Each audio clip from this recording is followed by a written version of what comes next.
സ്നേഹപൂർവ്വമായി അഭിനന്ദനങ്ങൾ അറിയിക്കുന്നു. ഏതായാലും അവർ വന്ന സമയം കൃത്യമാണ്. നമ്മുടെ ആലപ്പാട് ചുണ്ടനും ജവഹർ തായങ്കരിയും പായിപ്പാടും തമ്മിൽ വളരെ മനോഹരമായിട്ടുള്ള ഒരു ദൃശ്യവിരുന്ന് കാഴ്ചവെക്കുമ്പോൾ ഒന്നാമത്തെ ട്രാക്കിലെ ആലപ്പാടനും ജവഹർ തായങ്കരിയും തമ്മിൽ യുദ്ധ സമാനമായ ഒരു മത്സരത്തിന് അവിടെ ശ്രമിക്കുന്നുണ്ട്. ആവേശമുള്ള ഒന്ന് കയ്യടിക്ക്, ഒന്ന് ആർപ്പുവിളിക്ക്.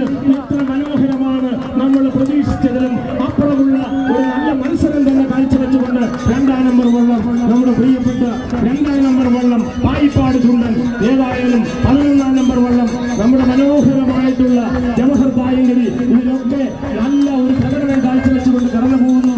എത്ര സുന്ദരമാണല്ലേ! ജലരാജാക്കന്മാരെന്ന് ഇവർക്ക് ആര് പേരിട്ടു, ആ പേരിനെ അന്വർത്ഥമാക്കിക്കൊണ്ടാണ് 3 ചുണ്ടനുകളും അതിൽ 2 ചുണ്ടന്മാര് വളരെ മനോഹരമായി 11ഉം 15ഉം നമ്പറുകൾ ഇട്ടിട്ടുള്ള ആ വള്ളങ്ങൾ വെള്ളയും മഞ്ഞയും ജേഴ്സി അണിഞ്ഞിട്ടുള്ള ആ ജലരാജ